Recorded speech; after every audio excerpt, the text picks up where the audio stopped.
कि जी बाढ़ पूरी तरह से आई नहीं, लेकिन कोई कमी रही नहीं। आज के दिन प्रदेश के अंदर जल भराव की वजह से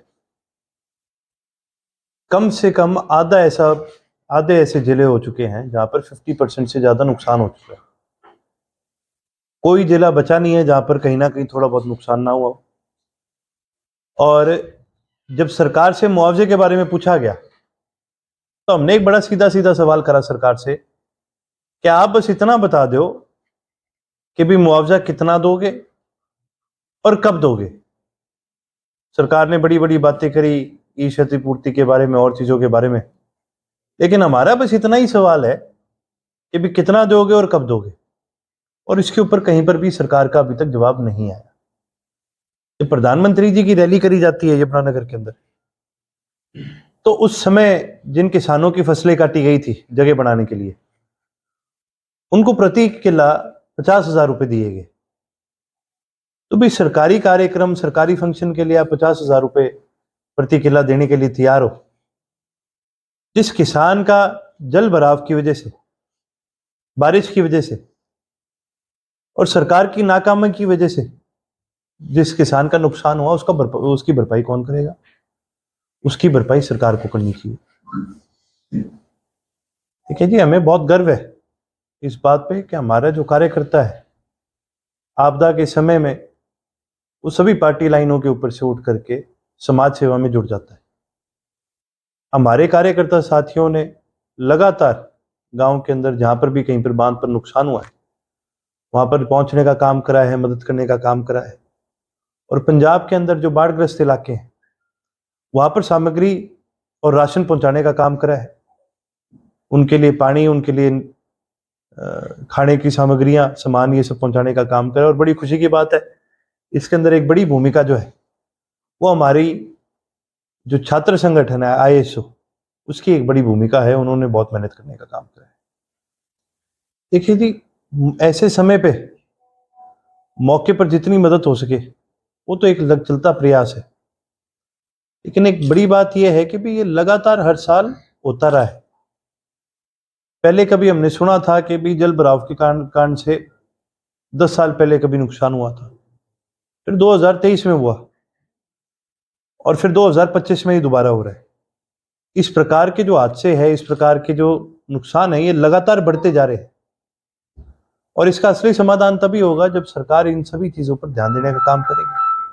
जो कच्चे बांध है इनको पक्का करने का काम करेगी, उनके ऊपर सड़कें बनाने का काम करेगी, नहरों की खुदाई कराने का काम करेगी, उनकी सफाई कराने का काम करेगी। जब तक ये सारे काम नहीं होते, इस प्रकार की दिक्कतें, तकलीफें लगातार हर साल बढ़ेंगी।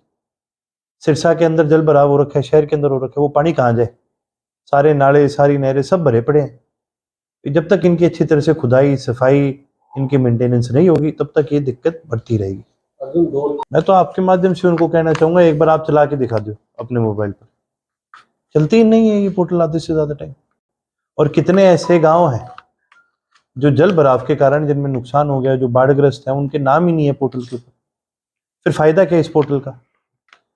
कितनी बार ऐसा हुआ है कि नुकसान किसी किसान का होता है और किसी और जिले में बैठा कोई और आदमी उसका फायदा उठा लेता है। ये पोर्टल वगैरह ये सब तभी काम करते हैं अगर आप ग्राउंड पे वेरीफाई करो, ग्राउंड पे आप सरकारी प्रशासन का प्रयोग करो। पोर्टल पे आपके पास दरखास्त आती है तो आप अपने उनको लगाइए, कर्मचारियों को लगाइए, आप प्रशासन को लगाइए कि वो जाएं, गांव के अंदर जाएं, वेरीफाई करके आए। ये सारी चीजें हो सकती है, लेकिन करने की नीयत होनी चाहिए। देखिए जी, रानिया में काफी गाँव के अंदर नुकसान हुआ है, क्योंकि हमारा जो पूरा हल्का है ये घग्गर बेल्ट के साथ ही लगता है। हमारा पहला गांव जो है पंजाब बॉर्डर के पास से शुरू होता है और हमारा आखिरी गांव जो है वो जाते जाते आपका राजस्थान बॉर्डर तक, वहां तक पहुंचता है। और इन सभी जगहों पर नुकसान बहुत भारी देखने को मिला है। कारण ये है क्योंकि जहां पर बांध कच्चा है वहां पर क्या है जी, पानी नीचे से आना शुरू हो जाता है और नीचे से थोड़ा थोड़ा पानी आके भी खेत को जब उसको पूरे को भर देता है तो नुकसान होना शुरू हो जाता है। 2-3 गांव के अंदर बांध टूट गया, किराड़कोट में, मल्लेवाड़ा में, आपका जोड़नाली में, खारिया और दोतड़ के बीच में बांध टूटा है। बहुत नुकसान हुआ है जी लोगों का। और लगातार हमने सरकार से मदद मांगने का काम करा, लेकिन कहीं पर भी सरकार की तरफ से कोई भी ऐसी अनाउंसमेंट नहीं आई, कोई भी ऐसी राहत नहीं आई। बल्कि इसके अंदर मैं तो धन्यवाद करना चाहूँगा जिला परिषद के चेयरमैन चौधरी करण सिंह जी का, जिन्होंने जिला परिषद के माध्यम से इन सभी गाँव के अंदर किसानों को तेल पहुंचवा करके, डीजल पहुंचवा करके, पेट्रोल पहुंचवा करके, ताकि ये अपने खुद के ट्रैक्टर लगा के खुद बांध को मजबूती देने का काम कर सके, ताकि वो किसान ये सारी चीजें कर सके। इसके लिए हम चौधरी करण सिंह जी का धन्यवाद करेंगे, जिन्होंने ये सारी सुविधा देने का काम करा। ऐसे मौके पे कम से कम 50,000 होना चाहिए। उसके ऊपर किसान के और भी अन्य बहुत सारे खर्चे लगे हैं। बहुत सारे ऐसे किसान हैं जिनको अपने घर खाली करने पड़े क्योंकि उसके अंदर जल भराव हो गया था। बहुत सारे लोगों के जो घर हैं वो बारिश की वजह से टूट के हैं। गरीब लोगों के जो घर हैं, क्योंकि जो कच्चे मकान होते हैं वो बिखर गए, उनके पास आज रहने के लिए जगह नहीं है। तो इस प्रकार से लोगों की मदद करी जाए, उनके मकान पक्के कराए जाए, खास करके जिनके मकान टूटे हैं उनको एक प्रायोरिटी पे करके उनके मकान पक्के कराए जाए। काम बहुत सारे हैं कराने वाले।